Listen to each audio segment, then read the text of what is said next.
Chef Steppin with Marcus J, also known as the Superman Lover. Marcus J, that's my man right there, Johnny Guitar Watson. Boy, every time I hear that joint right there, I get fired up. I want to dedicate that song to your man K-Dub, Reggie Noble, Newark, New Jersey, representing. That's what I'm talking about right there. All right, I want to share with y'all, my listeners, our listeners, Big Rube, Carlton Banks, Marcus J. I want to share with y'all a conversation that I had with a loved one just a few days ago. My sister, my cousin Terry. I'm going to bring her in just a minute. But before I do, I want to share with y'all what we talked about. We were talking about reality versus real. What does reality versus real mean? Reality meaning Basketball Wives, Love and Hip Hop, Love and Hip Hop Atlanta, Love and Hip Hop Beverly Hills, Love and Hip Hop Boise, Idaho, Love and Hip Hop Hong Kong. I mean, they're all over the place, all of these shows. And we were talking about the merits of these shows versus the non-merits. I mean, are they real? Are they not real? Are these people real? Are they telling us their real lives? Or is it just for entertainment? So I'm going to take this opportunity to bring in my cousin, my sister cousin Terry. What's up, fam? What's up, fam? How are you? I'm good. How you doing? I'm doing good, Mr. Root. Mr. Carlton, how you doing? Doing good, cousin Terry. What's up? What's up? Thank you for having me. I want to get right into it because, you know, we sister, brother. You know, we fam. And when you called me up to say Happy Father's Day, we were having a nice conversation until the subject of reality TV came up. And I set it up kind of in a silly way, but, you know, we had a nice, you know, not contentious, but, you know, a spirited conversation about it. And I guess I'll kind of start it off. My position on it is, in the interest of full disclosure, I watch shows like Flavor of Love. When it first came on, you know, part of me liked it because I like Flav. What can I say? Public Enemy, I like Flav. But I'm not blind. I like to see the pretty girls on there as well. So I watch Flavor. I watch Flavor of Love. But after that, I kind of grew out of it. You know, I didn't particularly care for the images that I was seeing, so I started watching it. And that was kind of where our conversation was born, because you had mentioned that you enjoy shows like the Basketball Wives and Love and Hip Hop and things of that sort. Did I set it up kind of fair so far? You did set it up kind of fair so far. So far. You have left 1 point out. So far. Okay. Now, the other point that I made was the images that you see in these shows are not necessarily positive because of the fact that you have people, and I don't, and let me also mention the fact that I don't watch the shows. I haven't watched the shows. Most of what I know about the shows is what I've seen and what I've read and what I've heard. And I think that was kind of what drew your ire. So I'm gonna let you kind of pick up right there and kind of make your opening statement. We're gonna debate this for a few minutes. All right. Now, that was exactly what drew my ire when you said that you told me you went on a rant, and I said, well, have you watched the shows? And you said, no, I haven't watched the shows. I just read what the media said. But the media is doing their job. They're supposed to promote the most salacious part of the show. If they give you the soft, cushy stuff, then you won't turn in to watch it. But my whole thing was, don't go on a rant if you haven't watched the show and formed your own opinion. That's where my debate came in. Now, is the show a reality TV show? No, by no means.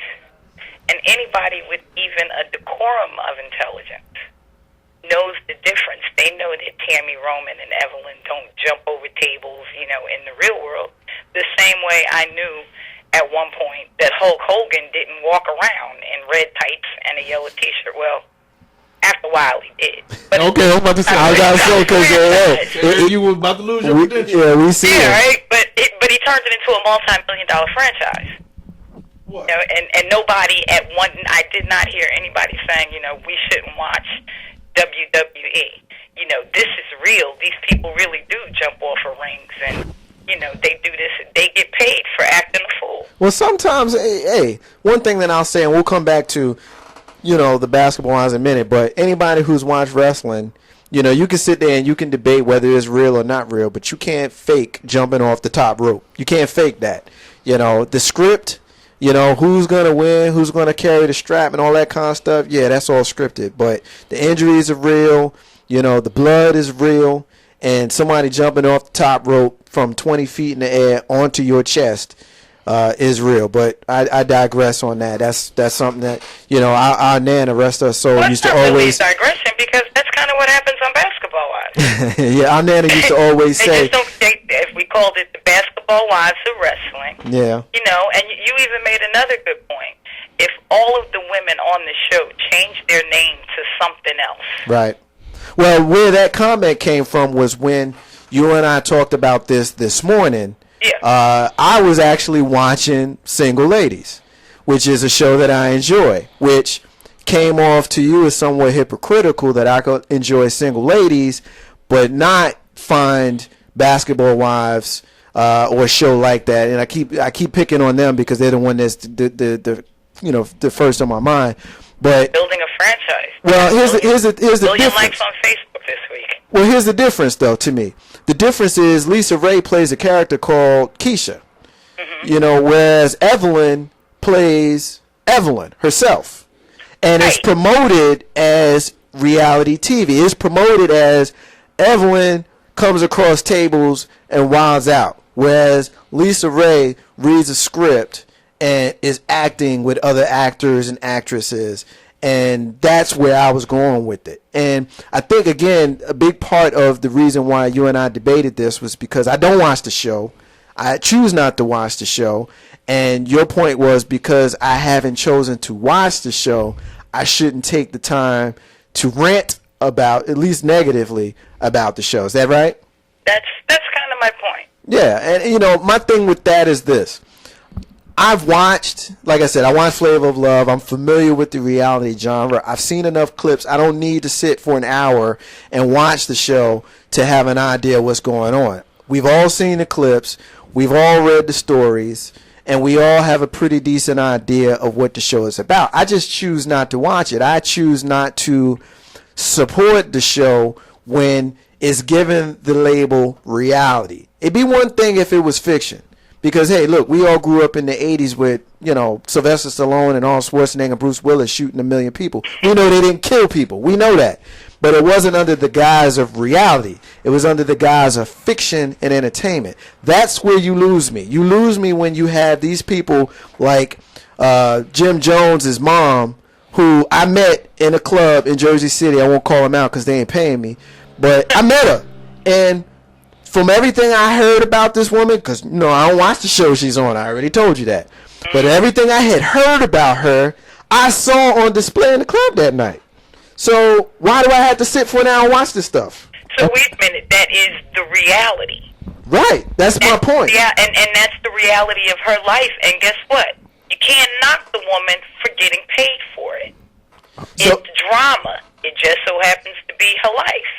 Now, when you were talking about Lisa Ray and Single Ladies, and I said it once and I'll say it again, Lisa Ray and the cast of Single Ladies, they are getting paid a lot of money for badly acting. Nobody's going to give those women... On Basketball Wives, they definitely they're ain't getting no getting money awards for acting badly. One is real, baby. One is not. But both of them are created situations. The difference is you don't have a union representing the writers on the reality shows. But and that's what it is. Now, if they called it a reality / drama, you know, I mean, to me, it's like there's people putting too much merit. Yeah, we look at it, you know, we looked at Dallas. Who shot JR? I know I'm aging myself. You know, at the time, that was our reality. Isn't that the essence of our debate, though? Shot JR, but nobody was coming out against the NRA. But isn't that the essence? Isn't that really the essence of our debate, though? The essence of our debate is the fact that we're looking at reality or the perceived reality versus fiction. When you say no one got, you know, tripped off of who shot JR, true, because we knew going in at the beginning from the jump that this was fiction. But when you have the guise of reality TV, and this is what they call it, reality TV, reality in the sense of these are real people doing real things, you know, right now. isn't that where it's a little bit different? I mean, we understand that reality TV isn't just basketball-wise. Reality TV also includes the Kardashians. It also includes Reverend Run and his show Run's House. It also includes the Salt and Pepper Show, Snoop Show. All of these people who had reality shows. We also know that some of the situations may have been fabricated. But we also know that these are real people doing things in their homes. Isn't that where we really should draw the line? Isn't that where we should really try to set a better example? Well, I think we have by doing exactly what we're doing right now. We're communicating about it. The entire planet, anybody who watches it seems to be communicating about it, and the voices were heard. If you watch the reunion and listen to the statements that were made by the executive producer of that particular show, of the Basketball Wives Miami franchise, which was, we've heard your voice and we are going to do better. And again, during the season, there were other things that were promoted that were more positive. That was something else that we talked about in our debate when I said, did you know that, this person was doing that, this person was doing the other. Right. There were other things that the women themselves were trying to promote in the show, and unfortunately, we as a society, we crave the drama.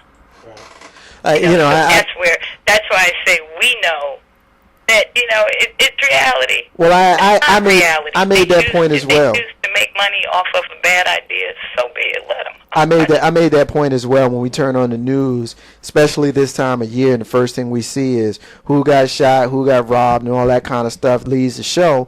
But you got to turn on the TV. You got to stay with them for 30 minutes to hear about commencement and who was the valedictorian. Real quick, we got a hit on the Facebook page. Melinda says, wrestling is a different kind of entertainment, not personal lives of the people. Single Ladies is a scripted show of people playing characters, not themselves. Does appear that she's agreeing with me on this one. Carlton wants to get in and make a point. Carlton. First of all, I can't believe that the smartest man in the universe, as he was once called, is passing judgment without even reading the book. I can't believe that. Cousin Terry, I'm with you. I'm doing the church lady dance because he really and truly is not one that I know who passes judgment without reading the book. Exactly, and that's what started our debate. Right. So Cousin Terry, I'm all with you. Big Rube. On that part. Big Rube. I'm a little offended and upset that y'all have the nerve, and I mean the nerve with the capital letters, to include wrestling in this argument. First of all, you can say what you want. Wrestling is sports entertainment. They've never said they were anything else. They never said that they were a reality show or all this other crap. It's sports entertainment. If you're going to put wrestling in this thing, a reality show and all the other garbage, you might as well go ahead and put the NBA in there as well and all these other things, because when it's all said and done, they all do the same thing. Now, as far as the Single Ladies, all those stupid TV shows go, I unfortunately took 5 minutes out of my life yesterday and watched the new Love and Hip Hop Atlanta. Oh, yeah. Okay, I took out 10 minutes. I'm sorry. Man, first of all, really? Are we still... This is probably worse than the first Love and Hip Hop. At least the first Love and Hip Hop had someone who was at least remotely worth talking about. Yeah. I mean, Lil Scrappy is the main thing in this. All right, I'm gonna go ahead. That's insane. I'm gonna go ahead and take the last word on this one because we're pressed for time. I just want to address the point about me not doing my homework as a journalist. I disagree with that because I feel like because I didn't sit down and watch a whole hour or more of the show does not mean that I was remiss in formulating an opinion. Sometimes you do take the words of others, multiple sources, and formulate your opinion. This is not a person here who just took one person, listened to them, and then regurgitated what they said. You're talking about a person who has read, who has seen clips, who has seen Miss Evelyn do her thing. So we're not talking about somebody here who has no idea what he's talking about. So when I made my rant a few weeks ago, it was a rant that came from an informed position. So I just wanted to make that point to Carlton Banks and, of course, to my beloved cousin Terry Love. I got to let you go. We're going to end it there. I appreciate you coming on the show. You know I love my sister cuz, right? I love you, too. I got to tell you something that's really funny. Go for it. Make it quick. I didn't read your rant. Awesome. Yeah. Awesome. You know what? This person, fellas, I got to let you know, this person right here is one of the few people I know whose cynicism rivals mine. She is hilarious. One of my favorite people on the planet. Cuz I love you, man. I love you, too, dude. I'll talk to you later. Have a good show. All right. Peace. Peace. All right. We're going to leave it there. We're getting ready to continue our show into the 8 o'clock hour. The social entertainment, socially conscious entertainment hour, of course, started a little bit early. We do have a huge announcement on the future of Ain't No Half Steppin' with Marcus J that we're going to get into very, very shortly. Before we do that, we're going to do the hot shot. We're going to do a missing child. And then our announcement is coming. So hang in there. Tune and lube to come. Ain't No Half Steppin', Marcus J. We'll be back in a minute. He said he's going back to